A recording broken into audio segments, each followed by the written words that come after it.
안녕하십니까. 여러분들을 부자로 만들어드리는 부통인의 실전 모임 회를 운영하고 있는 조성호 소장입니다. 반갑습니다. 자, 오늘은 사실 건물이 좀 싸게 나와 있다고 하더라도 건물에 3개 이상 정도의 어떤 공실이 있다라고 하면 좀 조심을 하자라는 주제를 가지고 말씀을 좀 드려볼까 합니다. 자, 시작하기 앞서 좋아요, 구독 꼭 눌러주신 거 잊지 마시고 꼭 눌러주세요. 아주 힘이 납니다. 사실 이제 건물이 좀 싸고 뭐 이렇다고 얘기를 들으면 사실 또 공실이 뭐 한 3개 정도 있다, 4개 정도 있다. 근데 이거 금방 나간다 라고 하게 되면 사실 또 내가 보기에도 건물이 좋아 보이고 막 하면 막 마음이 또 끌리지 않겠습니까? 하지만 아무리 싸더라도 공실이 좀 3개 이상 존재하는 건물은 안 하시는 게 좋다. 그래서 되도록이면 피하시는 게 좋다라고 말씀을 좀 드리고 싶어요. 사실 그렇지 않습니까? 내가 건물을 딱 보러 갔는데 소개하시는 분이 그냥 너무 얘기를 잘하셔. 근데 이제 뭐 여기에 지금 공실이 한 3개, 4개 정도 있지만 이 건물은 너무 지금 입지적으로 굉장히 좋아가지고 이거 수리만 좀 잘해서 탁 내보내면 금방 임차인들 들어오고 걱정 없습니다. 이렇게 지금 싸면서 이렇게 최적의 조건을 갖춘 건물은 없습니다. 좋습니다. 이거 무조건 하셔야 돼. 이거 잘못하면 싸기 때문에 금방 뺏겨요. 그러니까 이거를 빨리 하지 않으면 좋아하실 수 없으세요. 이렇게 얘기를 하게 되면 사실 막 사람들이 좀 마음이 흔들릴 수가 있거든요. 하지만 아무리 싸다고 하더라도 조심할 거는 조심하고 체크할 건 체크를 해야 된다는 얘기입니다. 그래서 이런 거를 잘못 선택을 하게 되면 고스란히 내가 피해를 볼 수 있다. 그래서 이거를 꼭 명심하시길 바라고요. 사실 그 건물에 우리가 보면은 이제 공실이 있는 이유는 다 있어요. 존재합니다.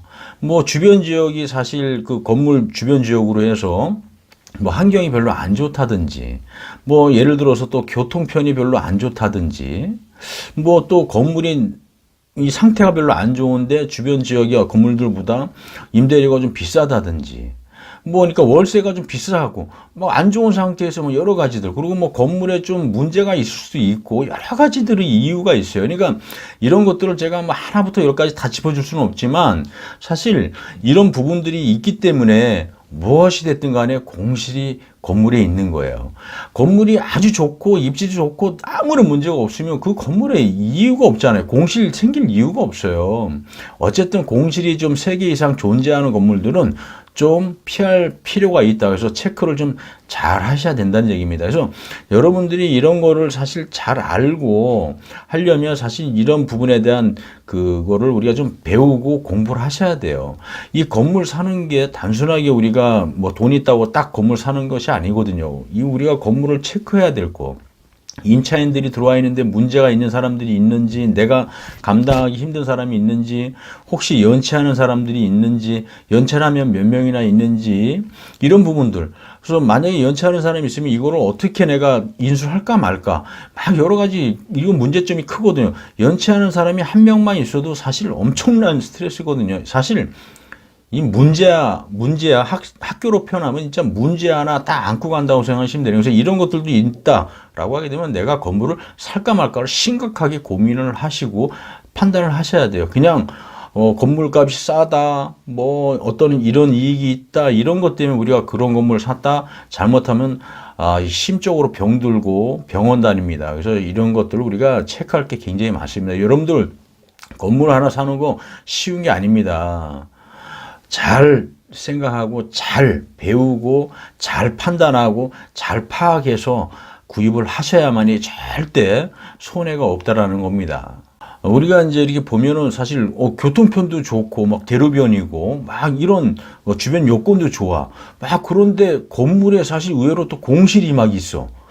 이러면은 이게 도대체 뭐지? 이렇게 생각할 수도 있어요. 근데 어쨌든 간에 건물에 공실이 있다는 거는 문제가 있는 겁니다. 뭐 건물에 하자가 있을 수도 있고 결함이 있을 수도 있고 여러 가지 이유가 존재합니다. 그러니까 그런 부분들을 우리가 파악을 하고 캐치를 해야 돼요. 그런 걸 모르고 그냥 덥석 물었다가는 아주 골치 아프다는 거. 그래서 이런 부분을 여러분들이 잘 알으셔야 돼요. 알지 못하면 진짜 당할 수밖에 없고 손해를 볼 수밖에 없다는 얘기예요.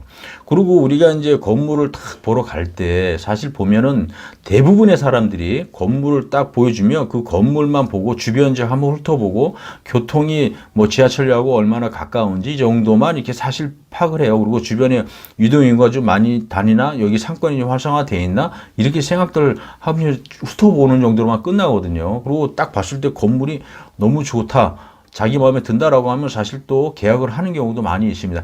하지만 건물을 우리가 보고 계약을 하기 전까지는 굉장히 걸쳐야 되는 절차들이, 체크를 해야 되는 것들이, 조사해야 되는 것들이 굉장히 많습니다.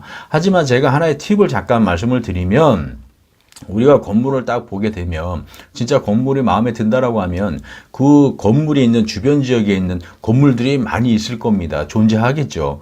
자, 그러면 그런 건물들을 사실 우리가 다 파악을 해야 돼요. 주변 지역의 어떤 그 공실들이 좀 혹시 있는지, 몇 개가 있다면 몇 개가 있는지, 왜 이 건물, 이 주변 지역으로 왜 공실들이 많은지, 이런 것들을 다 체크를 해야 돼요. 그래서 건물들마다 우리가 들어가 봐서 사실 위층부터 내려오면서 공실이 있는지 없는지 이런 것들을 다 파악을 해야 돼요. 중개하시는 분들, 뭐 소개하시는 분들 말 들어보면 그 정도까지는 얘기를 안 해주거든요. 그러면 건물이 진짜 마음에 든다라고 하면 건물, 내가 마음에 드는 건물 주변 지역으로 해서 다 들어가서 일일이 층부터 다 걸어 내려오면서 비었는지 어떤지, 어떤 사람들이 좀 들어와 있는지 이런 것들도 다 세심하게 체크를 하고 다 해야 돼요. 만약에 딱 봤는데 주변 지역으로 건물들이 공실들이 많아, 그렇다고 하면 그 주변 지역의 어떤 상권이나 어떤 그 입지라든지 여러 가지가 사실 안 좋다는 거거든요.